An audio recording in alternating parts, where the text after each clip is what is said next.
சரி. குருவாழ்க, குருவே துணை, குருவே சரணம். எல்லா உயிர்களும் இன்புற்று வாழ்க. ஸ்ரீ ஸ்ரீ பரமஹம்ச சுந்தரானந்த மகரிஷி திருவடிகளே போற்றி போற்றி. ஸ்ரீ ஸ்ரீ பரமஹம்ச சுந்தரானந்த மகரிஷி திருவடிகளே போற்றி போற்றி. ஸ்ரீ ஸ்ரீ பரமஹம்ச சுந்தரானந்த மகரிஷி திருவடிகளே போற்றி போற்றி. நமச்சிவாய வாழ்க, நாதன் தாழ் வாழ்க, இமைப்பொழுதும் என் நெஞ்சில் நீங்காதான் தாழ்வாழ்க. தென்னாட்டுடைய சிவனே போற்றி, என் நாட்டவருக்கு நிறைவா போற்றி. ஓ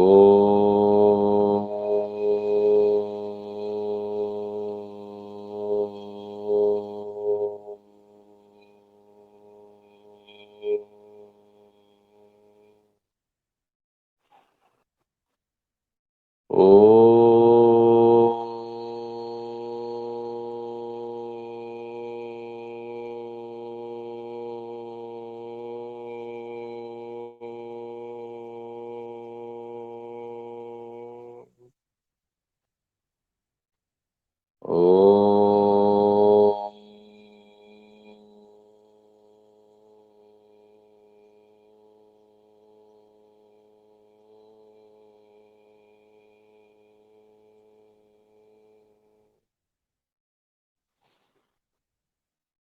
நல்லது. இன்றைக்கு நாம பேசுற தலைப்பு எது இல்லறம்? நாம் இல்லறத்தில்தான் வாழ்கிறோமா? இதுதான் தலைப்பு. 4 நிலைகள்ல இறைவனோடு நாம் சென்று சேர்வதற்கு நம்மளுடைய முன்னோர்கள் வழிகளை அமைத்து கொடுத்திருக்கிறார்கள். கிரகஸ்த நிலை என்பது இல்லறம். எல்லாத்துக்கும் தெரியும். கிரகஸ்த நிலை அப்படின்னா இல்லறத்துல இருந்து பண்ணலாம். அப்புறம் யோகியா மாறி இறைவன் அடையலாம். பிரம்மச்சரியா இருந்து இறைவன் அடையலாம். 4வது வானப்பிரஸ்தம் துறவறமா போய் இறைவன் அடையலாம். அப்ப ஃபர்ஸ்ட் பிரம்மச்சாரி நிலை, அப்புறம் இல்லறத்தான் நிலை, யோகியினுடைய நிலை, 4வது வானப்பிரஸ்தம் என்று சொல்லக்கூடிய சந்நியாச நிலை. ஒரு துறவியினுடைய வாழ்க்கையில போய் வாழணும். சரி, இதெல்லாம் அறநூல்கள்ல, வேதங்கள்ல சொல்லப்பட்ட விஷயம். நம்ம பிரம்மஞான குருகுலத்துல நம்ம உலகியல் விஷயத்த மட்டும் பேசாம, அதனுடைய மெய்ப்பொருள் என்ன அப்படிங்கிறத நம்ம புரிஞ்சுக்கணும். எப்பொருள் யாரார்வாய் கேட்பினும் அப்பொருள் மெய்ப்பொருள் காண்பது அறிவு அப்படிங்கிற விஷயத்தான். சரி, இல்லறம் இந்த வார்த்தைக்கு நம்ம இப்ப உள்ள இருக்கிற நீங்க யாராவது ஒருத்தரோ பலரோ சரியான ஒரு மெய்ப்பொருள் விளக்கத்தை சொல்லிட்டீங்கன்னா உங்களுக்கு 1000 ரூபாய் பரிசு. இந்த பேச்சுரைகள் எல்லாமே நீங்கள் காதால கேட்பதற்காக மட்டும் பேசப்படல. நீங்கள் உயிருக்குள் இருந்து சிந்திக்கணுன்றதுக்காக தான் நம்ம பேசுறோம். எவ்வளவு காலத்துக்கு நான் பேசிக்கிட்டே இருப்பேன்? நீங்கள் சிந்திக்கணும்ல. ஒரு தலைப்பு நம்ம கொடுக்குறோம்னா, குரு என்ன பேச போறாரு? இது என்னவா இருக்கும்னு சொல்லி நீங்க சிந்திச்சிருக்கணும். இப்படி இருக்கலாம், அப்படி இருக்கலாம், பதம் பிரிச்சு, பொருள் காண்பி ஏதோ ஒண்ணு பண்ணி வச்சிருக்கணும். இந்த மாதிரி யாராவது பதம் பிரிச்சு, இல்லறம்னா இப்படித்தான்றத நாங்க ஒரு புரிதல் இருக்கிறோம். அந்த விஷயத்த சொல்லணும் அப்படின்னா, தாராளமா இந்த இடத்துல சொல்லுங்க. சரியான ஒரு மெய்ப்பொருள் விளக்கத்த குடுத்துட்டீங்கன்னா, உங்களுக்கு 1000 ரூபாய் பரிசு.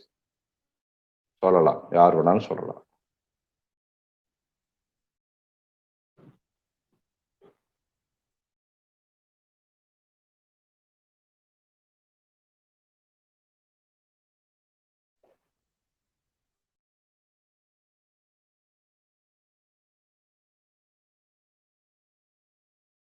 எப்பொருள் யாரார்வாய் கேட்பினும் அப்பொருள் மெய்ப்பொருள் காண்பதறிவு.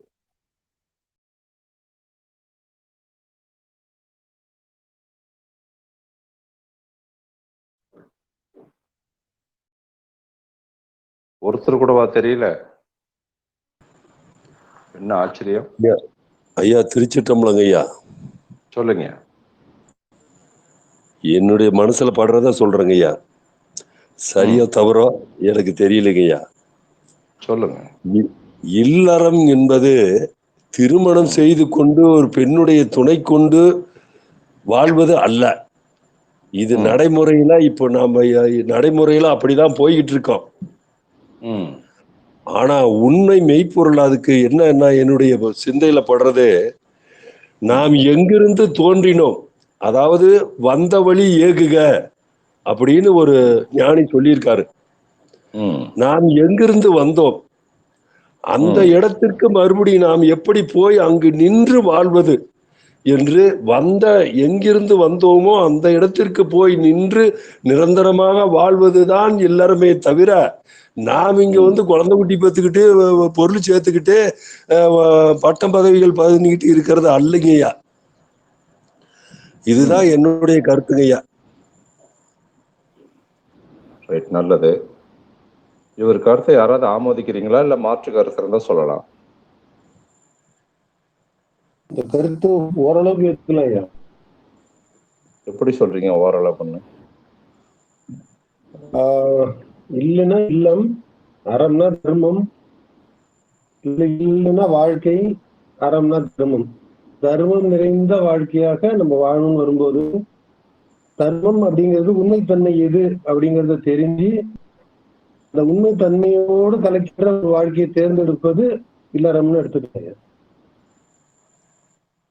அவர் சொன்ன பதிலும் நீங்க சொன்ன பதிலும் வேறுபட்டு இருக்கு. அவர் எங்கிருந்து தோன்றினோம் அங்க போய் சேருவதுதான் இல்லறன்னு ஐயா சொல்றாரு. கிட்டத்தட்ட அது சரிதான். அது கிட்டத்தட்ட சரிதான். கிட்டத்தட்டனா பாஸ் மார்க் போட முடியாது. சரியா இருந்தா தான் பாஸ் மார்க் போட முடியும். வச்சுக்கலாம் ஐயா, சரியும் கூட வச்சுக்கலாம். உங்க தப்பு கிட்டத்தட்ட. இல்ல அதெல்லாம் ஒண்ணு கிடையாது. பாஸா அப்படின்னு தான் சொல்றோம். ஃபெயிலுங்கிறதுக்கு நாங்க வரல. பாஸ்னே சொல்லலாம், ஒன்றும் தவறு இல்லை. வேற யாராவது?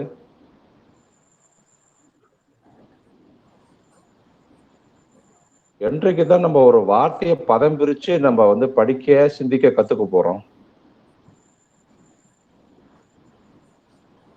நிறைய முறை நான் பேசுறப்ப பதம் பிரிச்சு பேசுறேன்னாப்ப அந்த ஒரு விஷயத்த நீங்க ஸ்ட்ரிக்டா ஃபாலோ பண்ணிருக்கணுமே. சரி, யாருக்கும் தெரியல. ஒரு ஐயா மாரிமுத்து ஐயா கொஞ்சம் வேற மாதிரி சொல்லியிருக்காரு. அது வேற மாதிரி அதை பார்க்கணும். அது முழுமையான சரியான பதில் அல்ல. ஓகே. தமிழ் என்பது வார்த்தையை பதம் பிரிச்சாவே நம்மளுக்கு விளக்கம் தெரிஞ்சிடும். இப்ப இல்லறத்தை எப்படி பிரிக்கலாம்?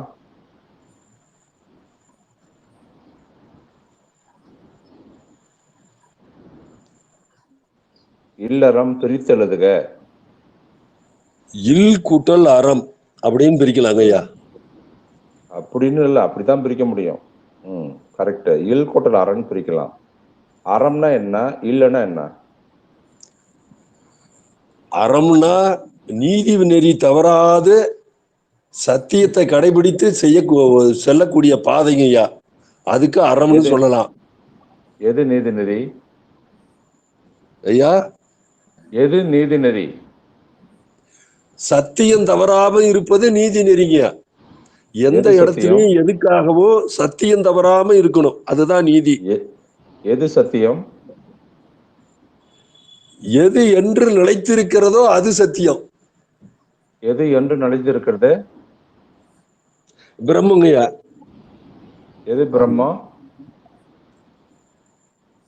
நாம் வரையறுத்து கூற முடியாத ஒரு ஆற்றலும் அருவமும் கொண்ட ஒரு பொருள். ஒரு பொருளாத விளக்க முடியாத ஒரு உண்மைய. சத்தியம் என்பது பொருளா? பொருள் இல்லையா, உணர்தல் தான். அது அறிவால் உணரக்கூடிய ஒன்றை தவிர பொருள் இல்லையா அது. சரி, அப்ப இல் என்பது என்ன? இல் என்பது நிலையாக இருப்பதுங்கய்யா. நிலைத்து வராதா? இல் என்றால் இல் பொருள் வராதா? நிலையாக இருப்பதா? ஆமாங்க. எது நிலையாக இருப்பது? என்றைக்கு அழியாத இருப்பது, ஆதி அந்தமற்ற பொருள் நிலையாக இருப்பதுங்கய்யா. அது இல்ல இல்ல அது இல்ல அல்லவே.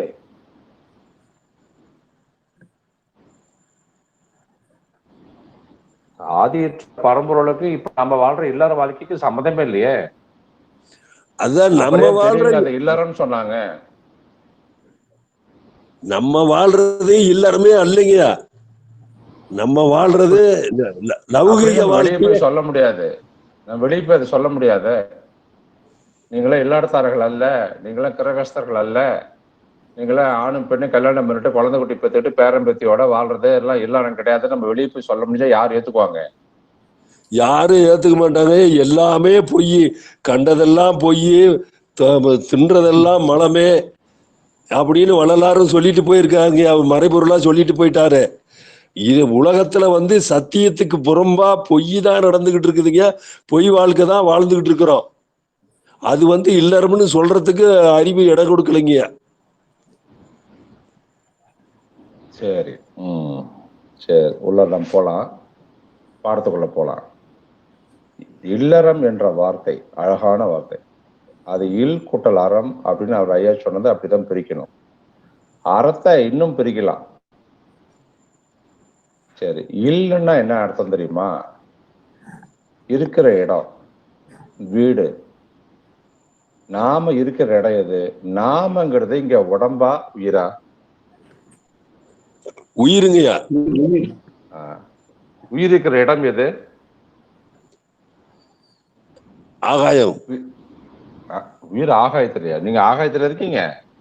ஆமாங்கய்யா, நம்மளுக்குள்ள ஒரு ஆகாயம் இருக்குல்ல. அதெல்லாம் நான் நேரடியா பதில் சொல்லுங்க ஐயா. உயிர் இருக்கிற இடம் எது? இந்த உடலுக்குள்ள இருக்குங்கய்யா. அப்ப அப்ப உடம்பு தானே இப்ப வீடு, இடம். ஆமாங்கய்யா, அப்படி எடுத்துக்கலாங்க. உயிர் இருக்கிற வீடு, உயிர் இருக்கிற இடம் இந்த உடம்பாகிய சரீரம். அந்த அந்த இல் என்று சொல்வது நம்மளுடைய சரீரத்தை சொல்லுகிறது, நம்மளோட உடம்பை சொல்லுது. உடம்புக்கு தேகம், சரீரம் இப்படி பேர் வைக்கிறாங்க. சரி, இல் கூட்டல் அறம். இல்லைன்னா உடம்பு, ரைட், ஓகே. அறம், நீங்க சொன்ன மாதிரி அறநெறியில பொய் பேசாம, சத்தியத்தோட, மற்றவங்களை கோபப்படுத்தாம, மற்றவங்களுக்கு கெடுதல் நினைக்காம, மற்றவங்களுக்கு எந்த அளவுக்கு உதவிகரமா இருக்கலாம், எந்த அளவுக்கு இரக்க குணத்தோட இருக்கலாம், எந்த அளவுக்கு சத்துவ குணத்தோட இருக்கலாம், இதெல்லாம் சொல்வதுதான் அறம். இல்லறம் அல்லது நல்லறம் அன்று அரங்கணப்பட்டதே இல்வாழ்க்கை. இதெல்லாம் அவைத்தாயும் இவர் நம்ம குரலும் தேவர் குரலும் எல்லாம் சொல்லுது. ஆனா இந்த இல் என்பது இடம் வீட்ட சொல்லி சரீரம்தான் இடமும் வாய்மையான வீடும் சொல்றாங்க. அப்ப அது நடத்துல அடங்கின ஒரு பொருளாக இருப்பதுதான் இல் என்ற சரீரம். இந்த சரீரத்துக்குள்ள ஒரு அசைவு இருக்கு. இந்த சரீரத்துக்குள்ள ஒரு அசைவு இருக்கு, அதுக்கு பேர் தான் அறம் சொல்றாங்க. இது சரியா?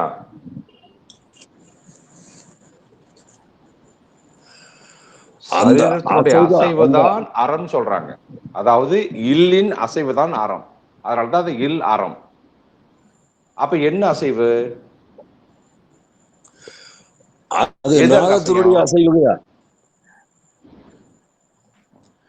நாதத்தினுடைய அசைவுங்கய்யா. நாதத்தினுடைய அசைவு எங்க இருக்கும்? உடம்புல, நம்ம உடம்புல அசைஞ்சுக்கிட்டு தான் இருக்குங்க. அது மூவ் பண்ணிக்கிட்டே தானே இருக்கு. பிண்டத்திலயும் இருக்கு, அண்டத்திலயும் இருக்கும். உடம்புக்குள்ள எங்க இருக்கு?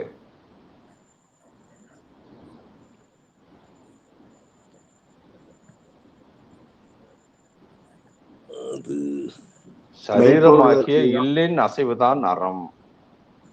அப்ப அந்த அசைவு, இந்த உடம்பினுடைய அசைவு தான் அறம் சொல்றாங்க. நம்ம கை கால் ஆட்டுறது, ஓடுறது, ஒடியாடுறது, நடக்கிறது, இதெல்லாம் அறம் ஆயிடுமா?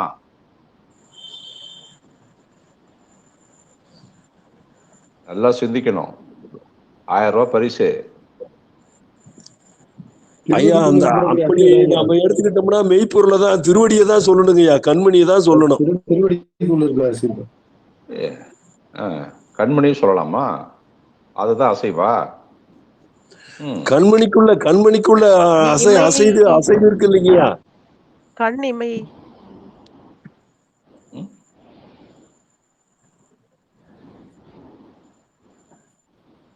எது அசைஞ்சா கண்மணி அசையும்? இமை. எது அசையலன்னா கண்மணி அசையாது? இமை இமை சார். இமை இல்லம்மா, இமைக்கும் கண்மணிக்கும் சம்பந்தம் இல்ல. அதாவது பஞ்சபூத சக்திகள் அங்க இயங்காம நின்னுச்சுன்னா கண்மணி இயங்காதுங்கய்யா. Marimuthaiya, come to the point. நான் வந்து கீ கொடுத்துட்டே இருக்கேன், சொல்ல மாட்டேங்கிறீங்க.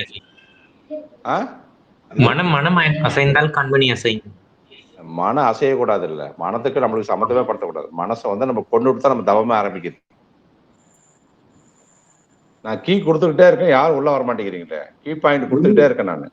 எது ஒளி ஒளி ஒளிதாயா அசைவுயா? உயிர் உயிர் அசை. சொல்லுங்க, யாரு? பாலரத்னம் திருவாரூர் ஐயா. ஆமா, பாலரத்னம் திருவாரூர். உயிர் அசைந்தால்தான் கண்மணியோ உடம்போ எது வேணாலும் அசையும். உயிர் அசைவற்று இல்லாம போயிடுச்சுன்னா நம்மளால அசைய முடியுமா?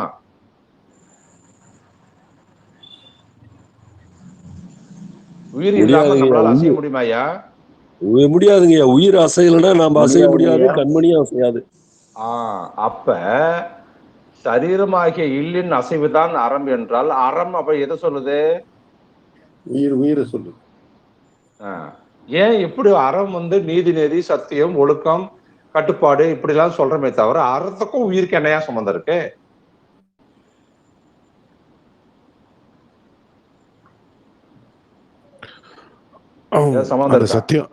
அந்த சத்தியம் தான் உயிர். அது ரைட்டு, சத்தியம் தான் உயிர், ரைட்டு, ஓகே. அதையே அறம் சொன்னாங்கன்னு கேக்குறேன். அந்த உயிரை போய் அறம் சொன்னாங்கன்னு கேக்குறேன். அகாரத்துக்கும் மகாரத்துக்கும் அதை பிரிச்சு பார்த்தா வருதுயா? இல்ல இல்ல, 1000 ரூபா. இந்த கேள்வி அந்த கேள்விக்கு யாரும் சொல்லல. இந்த கேள்விக்கு சொன்னா கூட 1000 ரூபா தரேன். உயிர் இறைவன் படைப்புங்கிறதுனால அது அறம் இருக்கு ஐயா. பாலரத்னம் திருவாரூர். அகாரமாகிய எழுத்து சத்தியத்தின்படி இருக்குங்க அது. இல்ல இல்ல. அகாரமாகிய எழுத்து மகாரத்துல போய் ஒழிக்கும் போது அது வந்து அசைவு அங்க ஏற்படுங்கய்யா. அதனால அது அறம்னு சொல்லியிருக்காங்க. அது வழி வழியா அல்ல அல்ல அல்ல, வேற யாராவது?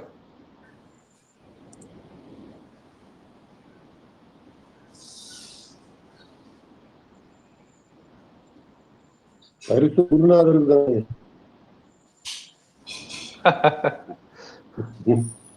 நான் நிறைய ப்ரிப்பேர் பண்ணேன். இந்த ஒரு விஷயத்தை சொல்லி உங்களுக்கு புரிய வச்சுட்டாவே இந்த வகுப்பு வந்து எனக்கு வெற்றி. நீங்க 15 பக்கம் 20 பக்கம் நான் பேசுறது முக்கியம் இல்லை. ஆனா என்ன உள்ள வாங்கிக்கிட்டீங்க, அது எப்படி நீங்க அப்ளை பண்ண போறீங்கிறது ரொம்ப முக்கியம். இவ்வளவு பெரிய அழகான ஒரு தமிழ் ஞானம் தெரியும். தமிழ் வந்து ஞானம் ஞானம் ஞானம் தான், அதுக்கு மேல ஒரு மொழி கிடையாது. அழகா சொல்லியிருக்காங்க. இல் கூட்டல் அறம், இல்லறம். இன்னும் பிரிங்க. இல் கூட்டல் அற கூட்டல் இம். அறன்னா என்ன அர்த்தம்? அறைன்னா இருப்பிடங்கய்யா. அறைன்னா இருப்பிடம். அப்படியா? அறன்னா தவிர்த்தல். அறன்னா தவிர்த்தல். இது சகித்தலா? தவிர்த்தல் தவிர்த்தல். விடுபடுதல். தள்ளுதல் தள்ளுதலா? வேண்டான்ற ஒதுக்குதல். ஒழித்தல் ஒழித்தல் ஐயா. ஒழித்தல் அரணா ஒழித்தல். ஒழித்தல் வேண்டான்னு சொல்றது. ஆமா, வேணான்னு சொல்றது இல்ல, அப்படி சிம்பிளா சொல்லலாம் இல்லையா? அப்ப இல்லைன்னா சரீரம், அறன்னா இல்லாம பண்றது. எது? இம்னா என்ன?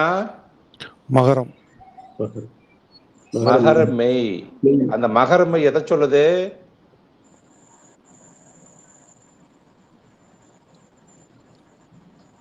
இப்ப மகரம்னா எதை சொல்லுவீங்க? எது வந்து சேர்ந்தா மகரம்? அகரமும் உகரமும் சேர்ந்தா மகரங்கய்யா. அகாரமும் உகாரம் சேர்ந்தா மகாரம். அப்ப இம்முல என்னென்ன இருக்கு? அகாரமாகிய சூரியனும் உகாரமாகிய சந்திரனும் இருக்காங்க. ஒளியும் ஒளியும் சேர்ந்து இருக்கா? சவுண்ட் அண்ட் லைட் சேர்ந்தது தானே இம்மு? ஆமாங்கய்யா. அப்ப சரீரம் இல்லாம போய் உயிரோக மாறணும்னா நீங்க பயன்படுத்தக்கூடிய வார்த்தை எது? இல்லறத்தை நீங்க ஃபாலோ பண்ணணும். இல் என்றால் சரீரம். சரீரம் இல்லாம நீங்க ஒளியாக இந்த தேகத்தை நீங்க மாத்தணும். இம் என்ற அந்த மகரமையை நீங்க எப்ப வந்து இந்த சரீரத்துக்குள்ள முழுமையா உள்வாங்கி சேர்க்கிறீங்களோ, எப்ப அது அசைதலை கொடுக்கிறதோ, இந்த அறமாகிய இம்மு எப்ப அசைவுகளை இந்த சரீரத்துக்கு கொடுக்குதோ, அப்பதான் இந்த தேகம் அமல தேகமாக மாறும். சரீரமாகிய இல்லினுடைய அசைவுதான் அறம். அற கூட்டல் இம் அறம். அற இல்லாமல் பண்ணுவது, சரீரத்தையும் இல்லாம பண்றது, தோள தேகத்தை இல்லாம பண்றது, அசுத்த தேகத்தை இல்லாம பண்றது, அசுத்த தேகத்தை இல்லாம பண்றது. அப்ப அசுத்த தேகம் எப்படி இருக்கும்? நாம சாப்பிட்ற சாப்பாடு ஜீரணமாய் மலமாக இருக்கிற வரைக்கும் நம்ம தேகம் அசுத்த தேகம்தான். அதை நீ இல்லாம பண்ணணும். மனமே உடம்புல இல்லாம பண்ணணும்னா என்ன நீ பண்ணணும்? தினந்தோறும் ஒவ்வொரு நிமிடமும் சுவாசிக்கிற மாதிரி அந்த மகரமெய்ய நீங்க வந்து தோற்றுவிச்சுக்கிட்டே இருக்கணும். நீங்க அகாரத்திலையும் பார்க்கக்கூடாது, உகாரத்திலையும் பார்க்கக்கூடாது. மகாரத்துல மட்டும்தான் உங்க பார்வை இருக்கணும். உலகத்தை நீங்க எதன் வழியாக பார்க்கணும்னா மகாரத்தினுடைய வழியாக நீங்க பார்ப்பதற்கு என்றைக்கு கற்றுக்கொள்கின்றீர்களோ அப்பாதான் நீங்க இல்லறத்தில் வாழ்வதாக ஞானிகள் சொன்ன சத்தியம். இப்ப சொல்லுங்க, நாமெல்லாம் இல்லறத்தில் வாழ்கின்றோமா? இல்லைங்க, சத்தியமா இல்லைங்க, சத்தியமா இல்லைங்க, யாரும் இல்ல. அப்ப இந்த அசைவுகள்ல வந்து உயிர் அசைவு 2 விதமா இருக்கு. நான் இது வரைக்கும் வகுப்புல எடுக்கல, சொல்லல. 2 அசைவு நல்லா உள்வாங்கிக்கணும், திரும்ப கிடைக்காது. சத்த அசைவு, சித்த அசைவு. சத்தனா என்ன, சித்தனா என்ன? உடம்பு உயிரியா? கரெக்ட். சத்தனா உடம்பு, சித்தனா உடம்பு, சித்தனா உயிரியா? கரெக்ட். உடலால் அசைகின்ற அசைவு, உயிரால் அசைகின்ற அசைவு. இந்த 2 அசைவுகளும் எப்ப கம்பைன்ட் ஆகி 150 டிகிரி 150 டிகிரி ஆகி 360 டிகிரியா மாறுதோ, சமபக்க முக்கோணமா மாறுதோ, அதுக்கு பேர் தான் அறம் பேர். ஐயா, அப்ப அந்த சச்சிதானந்தம்ங்கிறதுக்கும் அது அர்த்தம் சொல்லலாமா ஐயா? அதுவும் இதுதான். நாங்க அசைவுகளை மட்டும் தான் பேசிட்டு இருக்கோம். ஓகே. சத் ஆனந்தம். சத்தாசைவு, சித்தாசைவு, அது கொஞ்சம் இன்னும் எடுத்து சொல்லுங்க. 2 அசைவுகள் இருக்குயா. நம்ம உயிருக்குள்ள 2 அசைவுகள் இருக்கு. ஒண்ணு சத்த அசைவு, 2வது சித்த அசைவு. சத்த அசைவு வந்து உடன்பால் உயிருக்கு ஏற்படுற அசைவு. சித்த அசைவு என்பது உயிரை சித்தி பண்ண பின்னாடி உயிருக்குள்ள ஏற்படுற அசைவு. அதான் அருள் அசைவுன்னு சொல்லுவாங்க. இதனோட அருள் ஆற்றல் வந்த பின்னாடி உயிர் அசையும் பாருங்க, ஆடும் பாருங்க, அதுக்கு பிறகு நடராஜ நடனம்னு சொல்றது. இந்த சத்தசைவும் சித்தசைவும் நீங்க சமமா மாத்தணும்னா என்ன ஆகும்? சத்தசைவை நீங்க உயிர் அசைவா நீங்க மாத்திரணும். அப்ப நீங்க என்ன பண்ணணும்? இல் அற, இந்த உடம்பு இல்லாத நிலைக்கு நீங்க போகணும். சில பேர்த்துக்கு தபம் பண்றப்ப, ஐயா நான் தபம் பண்றதே எனக்கு தெரியல, நான் எங்க இருக்குன்னே தெரியல, நான் பாட்டு எங்க ஒரு உலகத்துல இருக்கிற மாதிரி ஃபீல் பண்றேன்னு எத்தனை பேர்த்துக்கு எனக்கு அனுபவத்துக்கு வந்திருக்கா? யாருக்குமே கிடைக்கல இந்த அனுபவம். உடம்பு இல்லாத நிலை. நான் தவம் பண்ணுகின்ற பொழுது என் உடம்பு இருக்கிறதே நான் மறந்துட்டேன், நான் எந்த இடத்துல தவம் செஞ்சுட்டு இருக்கேன் மறந்துட்டேன்ற ஒரு அனுபவம் யாருக்காவது கிடைச்சிருக்கா இல்லையா? கிடைச்சிருக்கீங்க, நிறைய தடவை கிடைக்குங்கயா. ஆனா அது கண்டினியூஷன் ஆவறது இல்ல, எப்பாவது ஒரு காலம் சம்பவிக்குது. கிடைக்குது இல்ல, கிடைச்சிருக்கோம் எங்கேயாவது ஒரு இடத்துல அனுபவிச்சதால அது அனுபவம் தானே.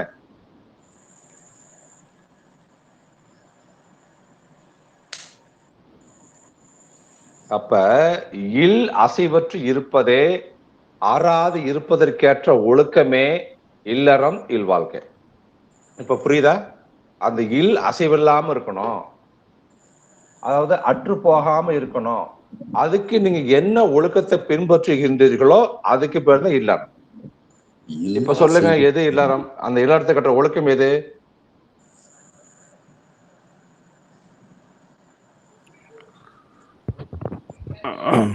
சுடராளியா? நாம் செய்கின்ற இந்த பிரம்மஞான தபம் மட்டும்தான் இல்லறத்தை உங்களுக்கு முழுமையாக கொடுக்கக்கூடியது. இதை மட்டும்தான் உயிர்கிட்ட நம்ம உடம்பை கொண்டு போய் சேர்க்கும். வேற எதுவும் சேர்க்குமா? இந்த உடம்புக்குள்ள உயிர் மலர்தா இல்லையா? ஒளிய பாக்குறீங்களா இல்லையா? நாதத்தை கேட்கறீங்களா இல்லையா? அப்ப நாம செய்கின்ற இந்த சுடராளி தவம் முதற்கொண்டு செய்யப்படுகின்ற அந்த 5 நிலைகள் கொண்ட பிரம்மஞான தவம், அந்த தவத்தில் செய்கின்ற அந்த ஒழுக்க நெறிகள் தான் இல்லறம் என்று சொல்லப்படுவது.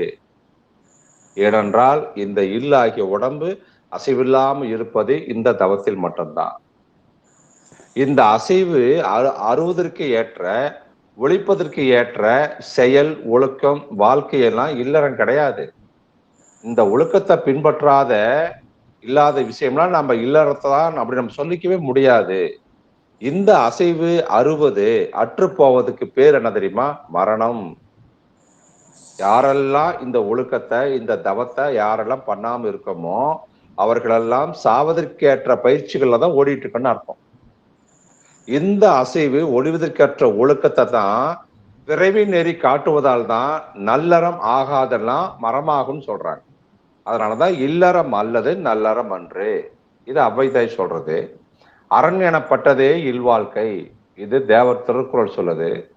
நம்ம இந்த ஒருவனும் ஒருத்தியும் கூடி உயிர் வாழ்வது இது எப்படின்னா, அசுத்த பௌதிக காரியமாகிய ஐம்புலன் இன்பங்களும் அனுபவித்து வாழ்வதே இல்லறம் எனப்படுவதெல்லாம் இந்த உலகத்தில் இருக்கக்கூடிய போலி வாழ்க்கையை காட்டுது.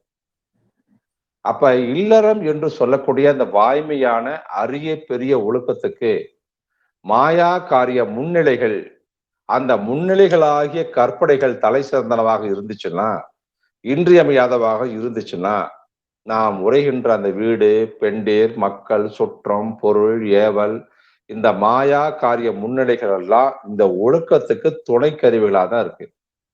இந்த கற்பனை வாழ்க்கையை தான் இல்வாழ்க்கைன்னு சொல்றாங்க. இதைதான் சரீர வாழ்க்கைன்னு சொல்றாங்க.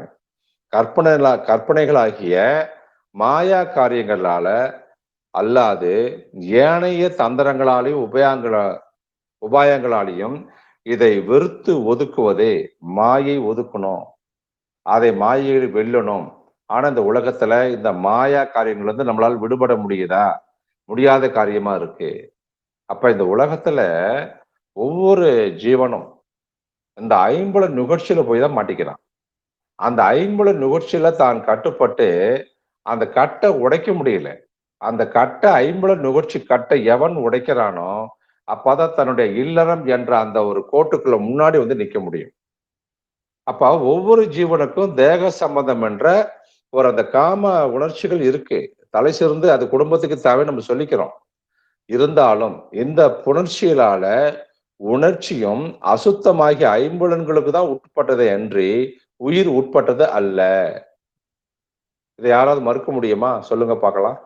இந்த உணர்ச்சி பிறவிக்கு ஏதுவாகிய மாயா சம்பந்தமான அசுத்த காம என்பமே அன்றி பிணி, மூப்பு, சாக்காடு என்பன அன்றி அனுபவிக்கப்படுகின்ற வீடு பெற்று இன்பமாகிய விடுதலை பேரினை தரவே தராது. ஏனென்றால் ஒரு இல்லறத்தில் இருப்பவன் சுத்த காம உணர்ச்சியில் தான் இருப்பானே என்று அசுத்த காம உணர்ச்சியில் இருக்க மாட்டான். அசுத்த தேகம் கொடுக்கிற காம உணர்ச்சி என்பது வேறு, சுத்த தேகம் கொடுக்கின்ற காம உணர்ச்சி என்பது வேறு. அப்ப அசுத்தமாகிய ஐம்புலன் நுகர்ச்சிகள் வந்து அந்த முன்னிலைகள் வந்து குருவர்களால இந்த சரீர பௌதிக நிறையை அறிந்து கொண்டு பஞ்சீகரணிக்கப்பட்டால்தான் வாய்மையான ஒழுக்கத்தாலான வீடு பெற்று இன்பத்தை ஒரு மனிதன் அடைய முடியும். அப்ப குருவர்களால நம்ம அந்த நிறை குறைன்னு சொல்றோம், நிறைதல் சொல்றோம், அசுத்த தேகன்னு சொல்றோம். அப்ப அந்த வீடு பெற்று சொல்றாங்க. இதுல என்ன சொல்றாங்க அப்படின்னா, சரீர பௌதிக நிறைய உடலுக்கு என்ன தேவை, என்ன உணவு தேவை, இதை நம்ம ஒரு வகுப்புல நம்ம எடுத்திருக்கோம். அருந்தல் பொருந்தல் வகுப்புல நம்ம எடுத்திருக்கோம். அந்த சரீரத்துக்கு தேகத்துக்கு தேவையான நிறை அந்த அறிந்து பஞ்சீகரணிக்கு நீங்க சாப்பிட்ற சாப்பாடு நன்றாக ஜீரணிக்கப்படுகின்ற அந்த விஷயத்த நீங்க செஞ்சுக்கிட்டு வந்தீங்கன்னா அது வீடு பெற்று இன்பத்துக்கு உங்களை கொண்டு போய் விடுவதற்கு ஒரு முத்தாய்ப்பாக இருக்கும். அப்ப இடமும் பொருளுமாக விளங்கக்கூடிய உடல் உயிர்கள் அசுத்தம் நீங்கி ஒன்றுவதால் தான் வீடு பேர் இன்பமாகிய சுத்த காம உணர்ச்சி இருக்கும். இந்த அருந்தல் பொருந்தல் யாரு ஒண்ணு சரியா பயன்படுத்திட்டு வராங்களோ அவன் மிருகம் மாதிரி மற்றவர்கள் மாதிரி காம இனங்கள் அங்க இருக்காது. குழந்தைக்காக மட்டும்தான் அங்க காமத்தை அவன் பயன்படுத்துவான். எந்த நேரம் பார்த்தாலும் காமத்தை பயன்படுத்துறவனுக்கு பேரு ஒரு யோகின்னோ ஞானின்னோ ஒரு இல்லார்த்தானோ நம்ம சொல்ல முடியாது. இது ஆன்றோர்கள் சொல்றாங்க. அதுதான் பிறப்பு பிணி மூப்பு சாக்காடு அவல கவலை கையாற்றி நீங்கி மணியினது ஒளியும் மலமினது நாற்றமும் சந்தனத்து தத்துவமும் போல உன்னின்று எழுதரும் ஒரு பேரின்ப வெள்ளத்து. இது சிவபெருமான் சொன்ன வாசகம். அதுதான் பிறப்பு பிணி மூப்பு சாக்காடு அவல கவலை கையாற்றி நீங்கி மணியினது ஒளியும், நல்லா உள்வாங்கிக்குங்க, மணியினது ஒளியும் மலத்தினுடைய நாற்றமும் சந்தனத்து தத்துவமும் போல உன் என்று எழுதரும் ஒரு பேரின்ப வெள்ளத்து. அப்ப முன்னிலைகள் நிறை கண்டு பஞ்சீகரணிக்கப்படுவதால் அறமும் பொருளும் ஒன்றாகி இன்பமுடையதாக மாறும். இந்த மூன்று கெட்டு திரிஞ்சா அது வீடு. சரீரமாகிய அசுத்த நிறை அமைந்த வாய்மையான அறநெறியால அசுத்தத்தை நீங்கி அருள் வடிவான இல்லாக பெறுதலே, இல்லைன்னா சரீரம். அருள் வடிவான சரீரத்தை பெறுதலே வீடு கட்டுதல் வீடு ஆக்குதல் சொல்லப்படுற விஷயம். இந்த உண்மை நம்ம அறிஞ்சுக்கலன்னா நம்ம சரீரத்தை காரணமே இல்லாம வருத்தி கூடாக்கி அசைவற்ற பிணமாக்கி அறமுதல் சொல்கின்ற அந்த 4 பயன்களும் இல்லாம மனிதர்கள் செத்து போய்கிட்டே இருக்காங்க. இது எந்த அளவுக்கு உண்மை?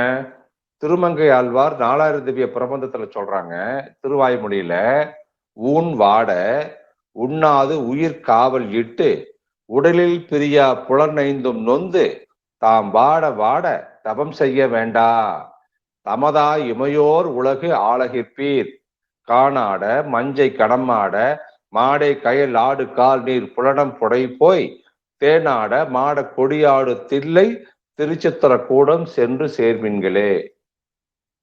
அதாவது இந்த 4000 திவ்ய பிரபந்தம் என்ன சொல்லுது? தமதா இமையோர் உலகை தமதாக ஆளகிற்பேர் தில்லை திருச்சித்திர கூடம் சென்று சேர்மின்கள் வாட வாட தவம் செய்ய வேண்டாம். அப்ப தமதா இமையோர்னு இமைக்காத இமையோர்கள் யாரு? வானுலகத்தில் இருப்பவர்கள், தேவர்களை நம்ம சொல்றோம். அவங்கதான் இமையான் நாட்டத்து, அவங்க இமைக்கவே மாட்டாங்க. அந்த உலக தன்னுடைய உலகமா மாத்திக்க விருப்பப்படுற மக்களே, நீங்க என்ன பண்ணணும்னா வாட வாட தவத்தை செய்யாதீங்க, உடம்பு வாட உயிர் கெட மாதிரி தவம் செய்யாதீங்க, தில்லை திருச்சித்திர கூடம் சென்று சேர்மீன்கள் சொல்ற. இப்ப நீங்க திருவாசகம் படிச்சிருந்தீங்கன்னா அந்த தில்லைங்கிறதுக்கு நிறைய இடத்துல விளக்கம் சொல்றேன். உங்களுடைய திருவடி தான் தில்லை, திருச்சித்திர கூடம் சேர்மீன்னா உங்களுடைய கண்மணி தான் திருச்சித்திர கூடம். அதுக்குள்ள போய் சேர்ந்துட்டீங்கன்னா நீங்க வாட வாட தவம் செய்ய பண்ண தேவையில்ல. அப்பதான் உங்களால இமைக்காம இருக்க முடியும். என்றைக்கு நீங்கள் இமைக்காம இருக்கின்றீர்களோ அப்பதான் உங்களால சாகாம இருக்க முடியும், இரவாமல் இருக்க முடியும். அப்ப வேதங்கள்ல பிராமணர்கள் யாகம் செய்தும் தானம் செய்தும் தபம் புரிந்தும் பட்டினி கடந்தும் வெவ்வேறு பேரு வகை பெறுவதற்காக பண்றாங்க. அதுக்காக மந்திரங்களை ஓதுறாங்க. அப்ப சரீரத்தை வருத்தப்பட்டு செய்ய வேண்டியது எல்லாமே அப்படி செய்தாலும் அது தப்பிட்டு இது தப்பி போச்சு, அது போயிடுச்சு, இது போயிடுச்சுன்னு சொல்லி சொல்லி நாம தேகத்தை இழந்தது தான் மிச்சம். அந்த மாதிரி கர்மங்கள்ல கை வச்சு அனர்த்தப்பட்டு போகாதீங்க. நீங்க அந்த தில்லை என்று சொல்லக்கூடிய திருவடிகளில் இருக்கக்கூடிய கண்மணி ஆகிய திருச்சித்திர கூடத்துக்கு சேர்ந்துட்டா அங்குள்ள எம்பெருமானுடைய திருவருளுக்கு இலக்காகி எளிதாக ஆனந்தமாக வாழலாம். அதை நீங்கள் செய்யுங்கள் அப்படின்னு சொல்லி திருமங்கை ஆழ்வார் சொல்றாரு. அவர் சிதம்பரத்தை பேசுறாரு பாருங்க. அவர் வைணவரா இருந்தாலுமே அவர் என்ன சொல்றாரு? எல்லாத்துக்கும் பொதுவான பேர் தில்லை என்பது பொதுவான பேர். நம்ம சைவன் கொண்டு போயிட்டோம், திருச்சித்திர கூடம்னா சைவத்தை சம்பந்தப்பட்டு கொண்டு போயிட்டோம். அது வரல, திருவடிக்கும் கண்மணிக்கும் வச்ச பேர் திருச்சித்திர கூடம்ன்றான். திருன்னா இறைவன் இருக்கிற இடம், சித்திரக்கூடம் சித்தாடல் ஓவியமாய் இருக்கின்ற இடம் அந்த இடம். அங்க அவ்வளவு பெரிய ஆற்றல்கள் குவிஞ்சு இருக்குது. அப்ப இந்த இடத்துக்கு நீங்க சேர்ந்துட்டீங்கன்னா நீங்க ஊன் வாட உண்ணாது உயிர்காவல் இட்டு உடலில் பிரியா புலனைந்தும் நொந்து தாம் வாட வாட தவம் செய்ய வேண்டாம் அப்ப நீங்க அவ்வளோ கஷ்டப்பட்டு தவத்தை வேற எதுவும் பண்ணாதீங்க. 1 வருஷம் 10 வருஷம் நீங்க வந்து ஒத்த கால அடிக்காதீங்க, ஊசி முனையில் தவம் பண்ணாதீங்க. கண்மணிக்குள்ள போய் உட்காந்துக்கு, மெய்ப்பொருள்ல போய் உட்காந்துக்கு. அதை மட்டும் நீ பண்ணு, ஆட்டோமேட்டிக்கா உனக்கு இமையா நாட்டம் தானா நடக்கும் அப்படின்ட்டாங்க. அதாவது இந்த விஷயத்த நல்லா நீங்க உள்வாங்கிக்கணும், அவ்வளவுதான். இது மெய்ப்பொருளை நிறைய இடத்துல பேசுறாங்க. அந்த வீடாக்கும் பெயாதுற்றி அறி இதெல்லாம் பாடல் சொன்னா உங்களுக்கு புரியாதுன்னு நினைக்கிறேன். அதனால அதை விட்டுட்டு நான் போறேன். இதே மாதிரி இதை வந்து நம்ம தேவாரங்கள்லையும் நம்ம மாணிக்க வாசகரே மன்னிக்கணும், தேவாரம் வந்து திருநாவுக்கரசரு, பட்டினத்தார் இவங்கெல்லாம் வந்து நிறைய இடங்கள்ல வந்து இந்த திருவடிகளை பத்தி அழகா சொல்லியிருக்காங்க. இந்த மாசில் வினையும் மாலை மதியம் பாடலாம் உங்களுக்கு எல்லாம் தெரிஞ்சிருக்கும். அப்ப அந்த மாசில் வினையும் மாலை மதியம் வீசு தென்றலும் வீங்கன வேணிலும் மூசு வண்டரை பொய்கியும் போன்றதே ஈசன் எந்த இணையடி நீழலே. திருவடை மருத்துவத்தில் என்ன பாடுறாரு அவரே, திருநாவுக்கரசரே, கனியிலும் கட்டிவட்ட கரும்பிலும் பனிமலர் குழற் பாவை நல்லாரிலும் தனி முடி ஈவித்து ஆளும் அரசிலும் இனியன் தன் அடைந்தார்க்கு இடை மருதனே. இப்படி ஆக நம்ம அசுத்த காம உணர்ச்சியுடையவங்களாக இருக்கின்ற வரைக்கும் நம்மால தேகத்தை சுத்த தேகமா மாற்ற முடியாது. அப்ப அசுத்த காம உணர்ச்சி உடையவர்கள் வந்து வேதாகம புராண இதிகாசங்களையும் தத்துவ பெரியார் பாடல்களையும் உன்னதமான சங்க நூல்களையும் ஆராய்ந்து அவற்றுக்குள்ள இருக்கக்கூடிய அரிய உண்மைகளை எல்லாம் அறிய முடியுமா? அவங்களால அறியவே முடியாது. இதனாலதான் தற்கால புலவர்களும் பிறரும் அந்த ஆத்திகரும் நாத்திகரெல்லாம் காதல் என்பது இன்னதுனே தெரியாம உணராம ஒருவனும் ஒருத்தைய மனம் பொத்து கூடுவதுதான் காதல் மனம்னும், வேதங்களும் கோவை அகப்பொருள் இந்த முதலிய நூல்கள்லாம் சொல்லப்பட்டிருக்குதுன்னு சொல்லி தப்பு தப்பா ஓலமிட்டு கூவி கூவி அடையிறாங்க. அப்ப ஒருவனும் ஒருத்தியும் கூடி வாழ்க்கை நடத்தி முன்னிலைகளை கண்டுகளித்து ஐம்புலன் இன்பங்களையும் விரும்பியவாறு அனுபவித்து வாழ்வதே இல்லறம் எனப்படுவதும், இந்த மாதிரி இல்லாம முன்னிலைகளை வெறுத்துட்டு வேடம் பூண்டு போலி சத்துவம் வகித்து ஒரு பால் ஒதுங்கி யாசகத்தாலும் பிறவாரும் செடியூனுடன் ஓம்புவதே துறவரம் என புகழப்படுவதும் இந்த உலகத்துக்கானவைதான், ஞானத்துக்கானவை அல்ல. பக்குவியாக இருக்கக்கூடியவன் குருவர்களால தன் சரீர பௌதிக நிறையை அறிந்து கொண்டு முன்னிலையான ஐம்புலன் நுகர்ச்சிகளை அளவோடு பஞ்சீகரணித்து பாசர் நீங்கி உடல் உயிர்கள் அமலம் அடைய பெற்று மேன்மை அடைவான். அந்த மாதிரி பக்குவம் இல்லாத உலக மாக்கள் அசுத்த ஐம்புலன் நுகர்ச்சியையே வாய்மை என நம்பி, இப்படி அசுத்த ஐம்புலன் நுகர்ச்சிகளைத்தான் வாய்மை என்று நம்பி சத்தியன்னு நம்பி நிறையும் இனமும் அறிந்து அவற்றை அனுபவித்து அடையும் திறன் அறியாது அந்த முன்னிலைகளை இஷ்டம் போல அனுபவித்து அதனால பிணி மூப்பு சாக்காடை அடைந்து இறந்தே போகிறார்கள். அப்ப முன்னிலைகளை நிறை கண்டு பஞ்சீகரணித்து மேன்மையடைய அறியாது உடம்பை வாட்டி வாட்டி வருத்தி தவம் புரிவோர்கள் போலி துறவிகள் என்றுதான் சொல்லணும். இதுல மாறுபட்ட கருத்தே கிடையாது. உங்கள் உயிரை வளர்க்காத தவம், உயிரை வளர்க்காத செயலெல்லாம் பொய்களே, அசத்தியமே, சத்தியம் அல்ல. அதை சொல்லிக் கொடுப்பதுதான் இல் குட்டல் அற குட்டல் இம். இதுல இன்னொரு விஷயம் இருக்கு. இந்த இடத்துல அந்த அற குட்டல் இம்முக்கு சொல்றாங்க. அந்த இம் என்பதை என்ன சொல்றாங்கன்னா சிவம் என்றும் சிவ என்றும் சொல்றாங்க. சிவ என்ற வார்த்தை பெண்பால், சிவம் என்ற வார்த்தை ஆண்பால். இந்த சிவ என்ற வார்த்தையை இதுவரைக்கும் யாராவது கேள்விப்பட்டிருக்கீங்களா?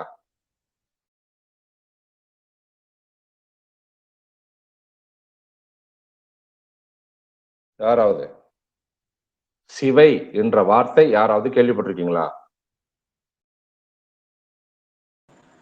கேள்விப்பட்டிருக்கீங்க. பெண்களுக்கு சிவைன்னு சொல்லுவாங்க, ஒரு பேர் இருக்கு. எதுல கேள்விப்பட்டிருக்கீங்க? பேச்சுவாக்கில் தான் கேள்விப்படுறது. சிவைன்னா பெண்கள்னு சொல்றாங்கய்யா. அப்படியா? ஆமாங்க. ரைட், ஓகே, நல்லது. அப்ப சிவம் என்னும் ஆணும் சிவ என்னும் பெண்ணும் காரண காரியங்கள் என்று சொல்லப்படுது. இந்த இரண்டும் சிவமும் சிவையும் நிறையோடு பஞ்சீகரணித்தால் அன்றி அமல ஐக்காரம் என்கின்ற ஞான சக்தி தனது பாத சிலம்பை அசைத்து அசைத்து ஒழிக்க செய்ய மாட்டாள் அப்படின்னு வேதம் சொல்லுது. நல்லா உள்வாங்கிக்க, மீண்டும் சொல்றேன். இந்த தலைப்பினுடைய சாராம்சம் முக்கியமான ஒரு விஷயம் இதுதான். சிவம் எனும் ஆணும் சிவ எனும் பெண்ணும் காரண காரியங்கள் ஆகிறார்கள். இந்த இந்த இரண்டும் நிறையோடு பஞ்சீகரணித்தால் அன்றி அமல ஐக்காரம் என்னும் ஞான சக்தி தனது பாத சிலம்பை அசைத்து அசைத்து ஒழிக்க செய்ய மாட்டாள் அப்படின்னு வேதம் சொல்கின்ற சத்தியம். ஏன்னா அது திருவருள் ஆணையும் கூட. இதுதான் ஞானத்துக்கு அடிப்படை. சரி, அமல ஐக்காரம்னா என்ன? இதை பத்தி நம்ம ஏற்கனவே ஒரு இதுல பேசியிருக்கோமா டெலகிராம்ல? யாருக்காவது நினைவு இருக்கா? அமல ஐக்காரம் தலைப்புல நான் பேசியிருக்கேன். பேசியிருக்கேனா? யார் அது? நல்லது. சரி, அமல ஐக்காரம் அது என்ன சாராம்சம் பண்ண ஒரே ஒரு வார்த்தையில சொல்லுங்க. 5 பஞ்சபூதங்களுடைய செயல்பாடுகள் தான் ஐங்காரம். அடி வாங்குவீங்க. அமல ஐக்காரம் என்றால் என்ன? இறைவனின் திருப்படிதான் அமல ஐக்காரம் சொல்லியிருக்கீங்க. அல்ல பஞ்சாட்சரம் இல்ல சுத்ததேகம் ஐயா. சுத்ததேகம். இது சுத்ததேகம் ஐயா.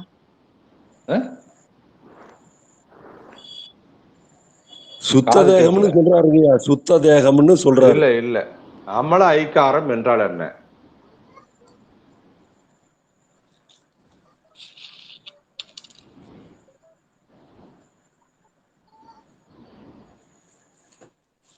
ஒரு வாரம் கிளாஸ் எடுத்தோம்னா அவ்வளவுதான். அன்னைக்கே அந்த கிளாஸ் முடிஞ்சு ஒரு 5 நிமிஷத்துல இந்த காதல வாங்கி இந்த காதல விட்டு போயிட்டே இருப்பீங்களாட்டு.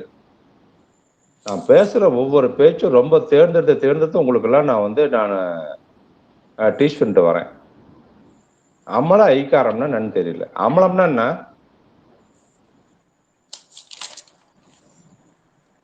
அமலம்னா என்ன? அமலாபாலா? குற்றம் இல்லாதது. கேட்கல. குற்றம் இல்லாதது. எது? அமலம்னா குற்றம் இல்லாதது. குற்றம் இல்லாததா? குற்றற்றது. சாமிகளா, சூப்பரு. அடுத்தது யாராவது? ஐயா, ஐங்காரம்னாக்கா சுத்த வெப்பங்கய்யா. தன் வெப்பம், அதாவது தன் வெப்பங்கய்யா. அமலம்னா என்ன? அப்புறம் ஐகாரத்துக்கு வாங்க. அமலம்னா என்ன? மலமற்ற நிலை. மலமற்ற போடணும்னா என்ன பண்ணணும்?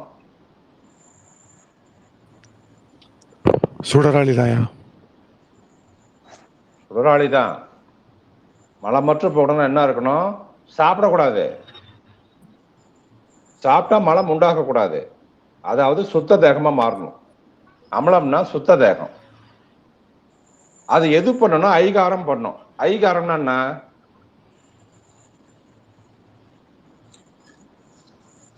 ஐகாரங்கிறதா சுத்த வெப்பங்கய்யா. அதாவது தன் வெப்பம்னு சொல்லலாம். அத இல்ல. அமல ஐகாரம் என்பது ஓங்காரம். திருப்பியும் போய் இந்த அமல ஐகாரத்தினுடைய ஸ்பீச்சை போய் கேளுங்க எல்லாரும். அதனாலதான் நிறைய இடத்துல திரும்ப நான் ரிப்பீட்டடா சொன்னோம்னா டைம் இழுத்துரும் அப்படின்னு தான் அந்தந்த வார்த்தையை நான் சொல்லிட்டு போறேன். அருந்தல் பொருந்தல் நான் சொன்னேன்னா டக்குன்னு அருந்தல் பொருந்தல் அந்த என்ன பேசணும்னு நினைவுக்கு வரணும். அமல ஐக்காரம்னா அமல ஐக்காரத்தோட சாராம்சம் என்னன்னு உங்களுக்கு தெரியணும். அப்பதான் உங்களை தொடர்ந்து வகுப்புல சொல்றப்பல உங்களுக்கு புரியும். அப்ப அந்த சிவம் என்ற ஆணும் சிவ என்ற பெண்ணும் காரண காரியத்தோட அந்த நிறையோட பஞ்சீகரணித்தால் அன்றி அமல ஐக்காரம் என்ற ஓங்காரம் கொடுக்கறதா ஞானசக்தி. அந்த ஓங்காரம்னா என்ன அர்த்தம்? ஒளி தானே, சவுண்டு தானே. அத என்ன சொல்றாங்க? தன் பாத சிலம்பை அசைக்கவே மாட்டான்னு சொல்றாங்க. அப்ப ஓங்காரம் சொல்லணும். நம்ம வந்து அந்த தவத்தை நீங்க பிரம்மஞான தவத்தை பண்றப்ப உங்க எத்தனை பேருக்கு நாதம் கேட்குது?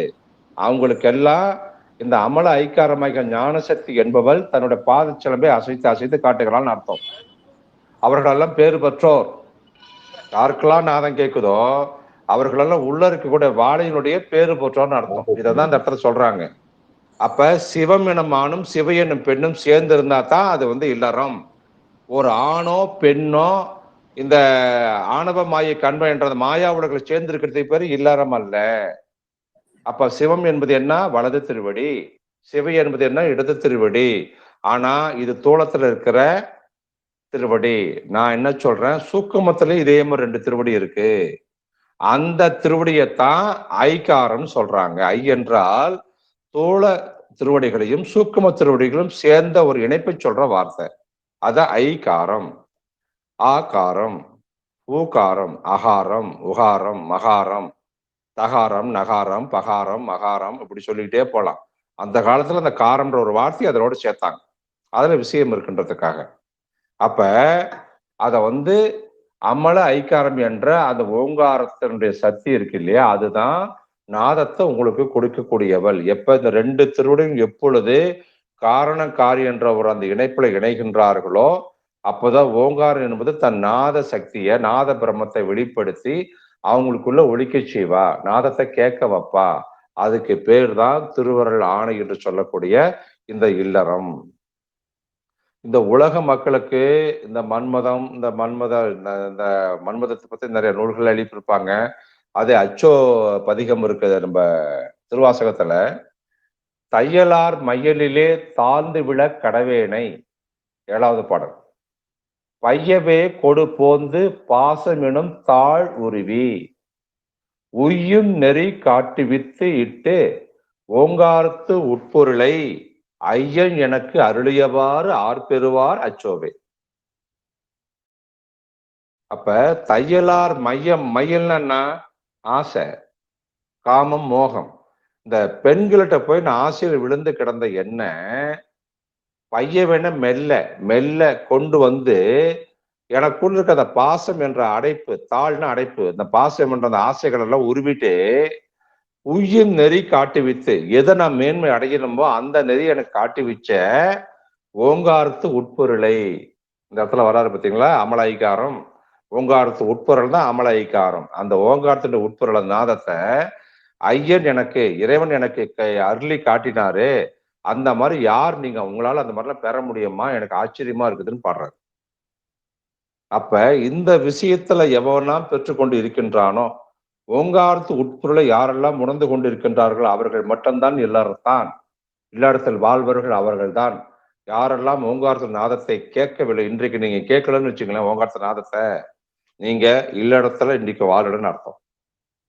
இல்ல இது வரைக்குமே நான் கேட்கலன்னா இது வரைக்குமே நீங்க இல்லறத்துல வாழலன்னு அர்த்தம்.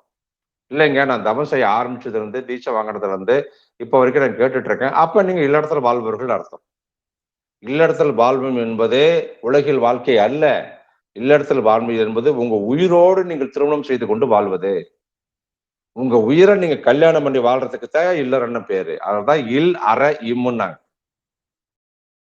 அது பிரிச்சு சொன்னா நீங்க புரிஞ்சுக்குன்ட்டு இல்ல சரீரத்தை இல்லாம பண்ண. அப்ப சரீர உணர்ச்சிகளுக்கு உயிருக்கு எந்த சம்பந்தம் இருக்கா பாருங்க, எப்படி பிரிச்சு போடுறாங்க பாரு. இல்ல அற சரீரத்தை தூக்கி போடு, சரீர ஆசைகளை தூக்கி போடு, மனம் என்ற பெயர் தூக்கி அடி, எதுவும் உள்ள வரக்கூடாது, எண்ணம் வரக்கூடாது, எந்த எண்ணமும் வரக்கூடாது.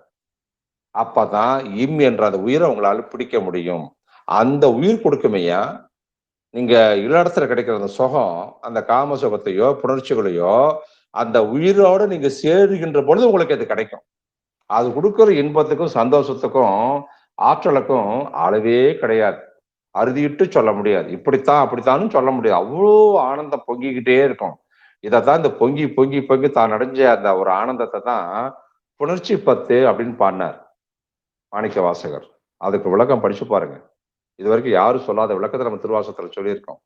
அந்த புணர்ச்சி 10 கிடைச்ச தனக்குள்ள ஏற்படுற அந்த அருளாற்றலை அருள் 10 பண்ணியிருப்பார். அதனால தனக்கு அடைஞ்ச ஒரு அதிசயத்தை அதிசய 10 சொல்லியிருப்பார். அந்த அதிசயத்தினால என்னெல்லாம் அற்புதத்தை நம்ம அடைஞ்சோமோ அதை அற்புத 10 சொல்லியிருப்பார். இப்படி ஒண்ணுக்குள்ள ஒண்ணும் அப்படி இணைப்பு ஜாயிண்டா போய்கிட்டே இருக்கிறதா இங்க திருவாசகம். அத்தனையும் நம்ம பிரம்மஞான தவத்துல நம்மளுக்கு கிடைச்சிட்டு இருக்கிற அந்த ஆனந்தங்கள் தான் அத்தனையும் தான் பிரம்மஞானத்தினுடைய ஒட்டுமொத்த கூட்டு, ஒட்டுமொத்த கலைகள் தான் நீங்க அந்த திருவாசகம் வருகின்ற அந்த 51 பதிகங்களும். இந்த 51 ஞான அனுபவங்கள் உங்களுக்கு கிடைச்சே தீரும். அது மாற்று கருத்தே கிடையாது. அத்தனைக்கும் ஒருமித்த ஒரே வார்த்தை சுடராளி, அவ்வளவுதான். சுடராளி பிடிச்சா இல்லறத்திலையும் வாழலாம், துறவரத்தையும் வாழலாம், இறைவனோடும் வாழலாம். இதுதான் முக்கியமான கருத்து. நல்லா நீங்க உள்வாங்கிக்கணும். புரியுதா? இதுதான் உடலும் உயிரும் ஒளிவர ஒன்றில் படரும் சிவசக்தி தாமே பரமாம். உடலை விட்டு இந்த உயிர் எங்குமாகி கடையும் தலையும் கறக்கும் சிவத்தை. திருமந்திரம். உடலும் உயிரும் ஒளிவர ஒன்றில் படரும் சிவசக்தி தாமே பரமாம். உடலை விட்டு இந்த உயிர் எங்குமாகி கடையும் தலையும் கறக்கும் சிவமே. அந்த மாதிரி நிலைக்கு நீங்க வந்துட்டீங்கன்னா நீங்க எங்கடா இருப்பீங்க அப்படின்னா, நான் உலகம் முழுக்க நீங்க இருப்பீங்க, பிரபஞ்சம் முழுக்க இருப்பீங்க, அண்ட சராசரம் முழுக்க இருப்பீங்க. அதுக்கு பேர் தான் இல்லறன்னு பேர். இல்லாத இடமில்லாம நீக்கமர எங்கும் நிறைஞ்ச வியாபகமாக வியாபியமாக உயிர்க்குள் ஒடுங்கி இருப்பதுக்கு பேர் தான் இல்லறம். அப்ப சரீரம் அற்று போய் அந்த சரீரமே ஒளியாக உயிராக மாறி உயிரோடு கலந்து இன்புற்று வாழ்வதற்கு பேர் தான் இல்லறம். இதை அடைவதற்கு உண்டான உபாயம் தந்திரம் என்ன? ஒவ்வொரும் ஒரு சர்க்குருநாதரை அடைந்து அவர்களிடம் அந்த பிரம்மஞான தவத்தினுடைய தீக்கையை பெற்று அந்த தீட்சையின் வழி குரு சொன்ன அந்த சத்திய நெறிகளை எவனவன் பின்பற்றி வாழ்கின்றானோ அவன் இல்லறம் என்ற அறத்தில் வாழ்ந்து இறைவனோடு கலப்பான். அறையும் அந்த இல்லாம நான் இருக்க மாட்டேயா. அறனா இல்ல, அது இல்லாம நான் வாழ மாட்டேன். இம்மோட தான் நான் வாழுவேன். அந்த இம்முதாய மௌன மொழி, அதுதான் மகா மந்திரம். இம்முக்குதான் பாஷை இல்லை, சும்மா தலையாட்டினா அவ்வளவுதான். இந்த சொல்ல அறுத்து நம்ம வழி உண்டாக்க முடியுமா? உண்டாக்க முடியாது. மனிதன் தனக்கென வரையறுத்து கொண்ட ஒழுக்க முறைகளுடைய தொகுதி ஒரு முழு நிறை வடிவம் பேர் தான் அறம். பிறவிதோறும் மனிதனை பற்றி கொண்டு வரும் தீவினைகளை அறுத்தறிவதே அறம். வேற என்ன சொல்றது? தன் முன்னோர் அறம் என்னும் சொல்லிற்கு தந்துள்ள விளக்கத்தோடு இதை ஒரு ஆங்கில ஒரு வார்த்தைக்கு நம்ம கம்பேர் பண்ணி சொல்லலாம். எத்திக்ஸ்ன்னு சொல்லுவாங்க பாரு, ஆங்கில சொல். அந்த சொல் இதுக்கு ரொம்ப பொருத்தமா இருக்குன்னு நான் நினைக்கிறேன். நல்ல அல்லது தீய செயல்கள் மூலம் தானே வெளிப்படும் மக்களுடைய நடத்தைகளை பற்றி ஆய்வியல் கலையை தான் எத்திக்ஸ்ன்னு சொல்றாங்க. இதை தமிழ்ல அறவியல் நம்ம சொல்றோம். எத்திக்ஸை நம்ம அறவியல்னு சொல்றோம். இது கிரேக்க மொழி சொல் தான். அது முதல்ல இந்த சொல்லுக்கு என்ன சொல்லி வச்சாங்கன்னா, பொருள் பழகி போன நடத்தை, வழக்கம், மரபு, இந்த பொருள்களை தான் இது உணர்த்தி வந்ததான். பின்னாடி இதை நடத்தை என்ற பொருளால போற்றப்பட்டது. ஒழுக்கத்தை கூட நம்ம என்ன சொல்றோம்? மாரல் என்ற ஆங்கில சொல்லு இப்ப பழக்கத்துல இருக்கு. இதனால மனித நடத்தை குறிப்பிட்ட ஒரு சமுதாயத்துல வாழுகின்ற மக்கள் வழக்கமாக கொள்ளுகின்ற ஒரு முடிவு தான் ஒழுக்கமாக, அதாவது மாரலிட்டி அப்படின்னு நம்ம சொல்றாங்க. அப்ப அறத்தினுடைய செயல்பாடு அது ஒரு சொல்லா எண்ணமா? செயலுக்கு அடிப்படையாக இருப்பது எண்ணம். எண்ணம் தூய்மையாக இருந்தாதான் சொல்லும் செயலும் தூய்மையாக இருக்கும். எண்ணம் எழுவதற்கு இருப்பிடமாக உள்ள மனம் மாசு இல்லாததாக இருக்கணும். அப்ப மனத்தினுடைய மாசினை போக்குவதற்கு முயல்வதற்கு பேர் தான் அறம். மனத்தினுடைய மாசாக்கி அந்த குற்றத்தை நீக்குவதற்கு முயல்வதை தான் அறம். நம்ம என்ன பண்றோம்? தவத்துல என்ன பண்றோம்? சுடலாடியில நான் அடிக்கடி சொல்ற வார்த்தை, மனதை கொன்று சமாதி கட்டி அதுல உட்காந்துதான் நம்ம தவம் பண்றோம்னு சொல்றோம் இல்ல, அதுதான் அறம். அதுதான் நீங்க மனசை கொள்ற ஒரு விஷயம். அந்த மன மாசு என்பதுன்னா எது? மன மாசினை போக்குவது எவ்வாறு? பொறாமை, பேராசை, வெகுளி, கடும் சொல் ஆகியவை எல்லாம் மன மாசுகளை உண்டாக்கும். அவை இல்லாமல் இருப்பதுக்கு பேர் தாங்க அறம்.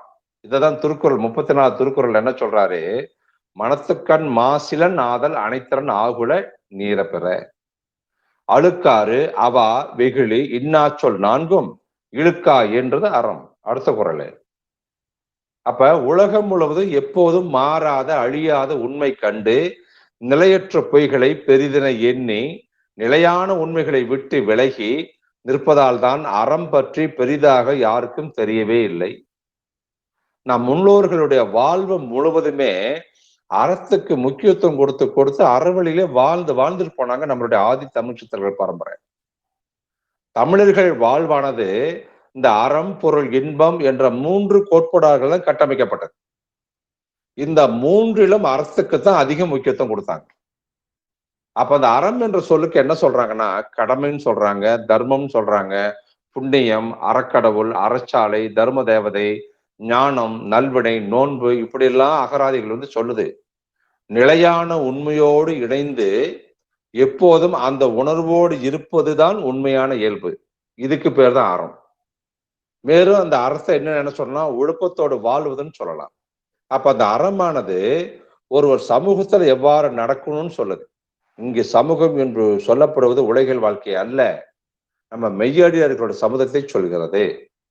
அப்ப இந்த திருக்குறளை அந்த அறத்தை பத்தி நிறைய சொல்லியிருக்காங்க. ஒல்லும் வகையான் அரவணை ஓவாதே செல்லும் வாய் எல்லாம் செயல் அறத்தாறு இதுவென வேண்டா சிவிகை பொறுத்தானோடு ஊர ஆந்தான் இடை. இப்படி சொல்லிக்கிட்டே போலாம். அப்ப மனித வாழ்வுடைய பயன் என்ன? காம இன்பம் துய்ப்பதும் குழந்தை பெறுவதும் செல்வம் சேர்ப்பதும் என்றால் இன்பமும் பொருளும் அதுதான் இன்பமும் பொருளும் என்றால் மனிதரில் பலரும் வாழ்வின் பயனை அடைந்து விட்டதாகவே நம்ம சொல்லிடலாமே. ஆனா அத்தனை பேரும் சந்தோஷமா வாழ்றாங்களா? துக்கம் இல்லாம வாழ்ந்திருக்காங்களா? இவை எல்லாவற்றையும் பெற்ற பின்னும் அவங்க மனசு எதையோ வேண்டி நிக்குது இல்லையா? அது எது? அதுதான் அறம். எதையோ வேண்டி நிக்குது இல்ல, அந்த அறத்தை வேண்டிதான். அறம் என்று தெரியாம அறத்தை நாடிதான் சதா அவர்களது ஓடுமீன் ஓட உருமின் வருமளவும் வாடி இருக்கும் அங்க கொக்கை போல தனக்கு நிம்மதி கிடைக்காதா, அமைதி கிடைக்காதா, ஆனந்தம் கிடைக்காதா, வாழ்வினுடைய முழு பயனை நம்ம அடைஞ்சிட மாட்டோமா, வாழ்வினுடைய என்னென்ன விஷயங்கள்லாம் ஆனந்தத்தை கொடுக்குதோ அதனால நம்ம அடைஞ்சிட மாட்டோம், ஏங்க நிக்குது. அதுக்கு பேர் தாங்க அறம். எப்படியோ எவ்வளவு சொல்லலாம் இந்த விஷயத்த. அப்ப சமூகத்துல அறவழியில பொருள் ஈட்டி பொருள் கொண்டு இன்பம் துய்த்து இன்பத்தாலே வீடு எய்துகின்ற நுணுக்கம்தான் திருக்குறள் காட்டுகின்ற இல்லறம்.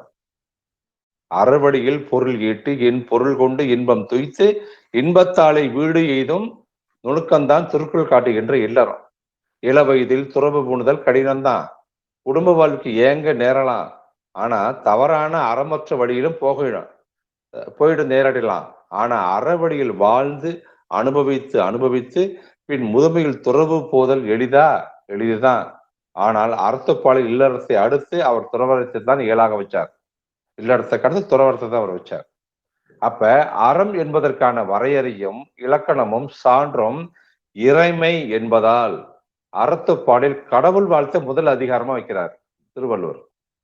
பிரபஞ்ச கடலே அருமை மற்றும் பொருண்மை என இறைமைக்குள் 2ஆக இருந்தாலும் அவன் அருமையான உயிர்மையாக நம் உயிருக்குள் நிலைத்திருக்கின்றான் இறைவன். மனிதரின் உயிர்மை இறைமையுடன் ஒன்றாமல் இல்லற வாழ்விலோ துறவர வாழ்விலோ பிறப்பறுக்கவே முடியாது. அப்ப மனிதனுடைய உயிர்மை இறைமையோடு ஒன்றாம போயிடுச்சுன்னா அவன் இல்லறத்துல வாழ்ந்தாலும் சரி துறவரத்துல வந்தாலும் சரி அவனால் பிறப்பை அறுக்கவே முடியாது. நீ பிறவி பெருங்கடல் என்ற ஒரு கடலை நீங்க நீந்தி கடக்கணும்னா நீங்க இல்லறம் என்ற ஒரு விஷயத்துக்குள்ள வந்தாகணும். நீங்க பிரம்மஞான தபமாகிய அந்த என்ற மகரத்தோடு நீங்க சேர்ந்து வாழ்ந்தாகணும். அன்புதான் எளிமையாக இறமையை அடையக்கூடிய ஒரு குணமாக இருக்கு சொல்லியிருக்காங்க. துறவு வாழ்வுல அன்புக்கு இயல்பான இடம் கிடையாது. குடும்ப வாழ்வுல அன்பு செலுத்துவது இயல்பானது, எளியது, இனிமையானது தான். அன்பால் இறைமையுடன் ஒன்றலாம். எல்லா இடத்தும் எல்லாரிடத்தும் எல்லா உயிரிடத்தும் அன்பு செலுத்துவது இறைமையாகும். துறவரத்தால் ஆவது இல்லறத்தால் ஆவது இறைமையுடன் ஒன்றியவர் பிறப்பை அறுப்பர். எப்படி இருந்தாலும் அவங்க இறைமையோடு வாழ்ந்தால் மட்டும்தான் பிறப்பை அறுக்க முடியும். அவர்கள் இல்லறத்தார்களாக இருந்தாலும் சரி துறவரத்தார்களாக இருந்தாலும் சரி. அதனால நீங்க எல்லாருமே நம்ம இல்லறத்துல வாழ்றோமா இல்லையாங்கிறது நீங்க இப்போ புரிஞ்சிருக்குன்னு நினைக்கிறேன். எடுத்திருக்கிற அந்த நோட்ஸ் எல்லாம் பேசணும்னா இன்னும் எனக்கு 2 மணி நேரம் ஆயிட மாட்டேங்குது. அதனால இந்த விஷயத்த இதோட நம்ம முடிச்சுக்கலாம். அதனால நீங்க எல்லாரும் இதை கேட்கின்ற மாணவர்களும் சரி மாணவர்கள் அல்லாதவர்களும் சரி இல் கூட்டல் அற கூட்டல் இம் என்ற வார்த்தையை நல்லா பிடிச்சுக்குங்க. இல் என்றால் சரீரம், அறை என்றால் விட்டு விடுவது. சரீரத்தை விட்டு இம் என்ற உயிரோடு நீங்கள் வாழ ஆரம்பித்தால் மட்டும்தான் நீங்கள் இல்லறத்தில் வாழ்வதாக அர்த்தம். அதுதான் மெய்ப்பொருள். இல்லம் என்ற மெய்ப்பொருள் நீங்கள் உயிரோடு தினமும் வாழ்வதற்கு பேர் தான் இல்லறம் அப்படின்னு சொல்லி இன்றைய இந்த பேச்சுரையை இனிதாக முடித்துக் கொள்கின்றேன். எல்லா உயிர்களும் இன்புற்று வாழ்க. திருச்சிற்றம்பலம், திருச்சிற்றம்பலம், திருச்சிற்றம்பலம்.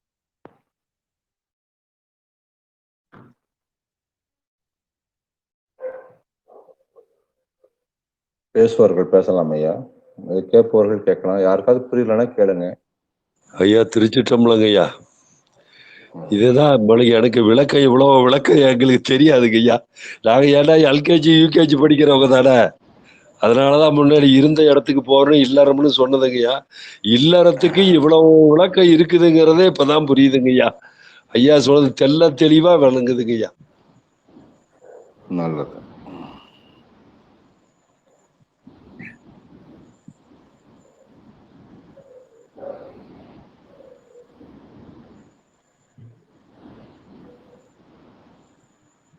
பெண்மணி எல்லாரும் இல்லறத்தோட வாழலாமா?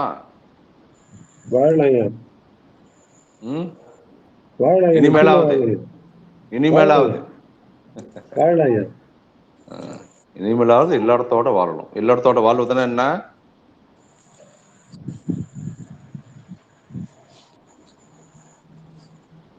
தினமும் நம்ம பிரம்மஞானத்தவும் செஞ்சுட்டு இருக்கணுங்கிறதாங்க இல்லறத்தோட வாழ்றது. அது இன்னும் எளிமையா எப்படி சொல்லலாம்? உயிரோடு வாழ்வது. உடலை தவிர்த்து உயிரோடு வாழ்தல்கையா. அவ்வளவுதான். அப்படின்னு சொல்லலாம். உடலை உயிரோடு இணைத்து அந்த உயிரும் உடலுமாக சேர்ந்து வாழ்வது அப்படின்னு சொல்லலாம். அதுவும் இல்லறம் தான். சிவமும் சிவையும் ஒன்று சேரணும். அப்ப உயிரோடு நம்ம வாழணும், உயிருக்காக வாழணும், உயிரோட தான் வாழணும்.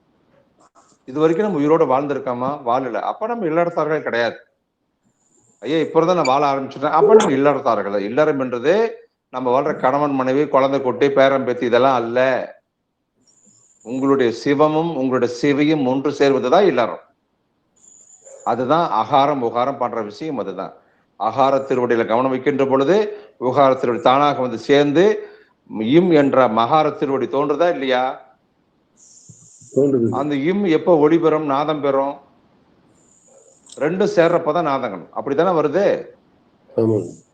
ஆமாவே இல்லையா? சந்தேகமா? ரெண்டு சேராம மகாரம் தோன்றுதா? தோன்றாதீங்க.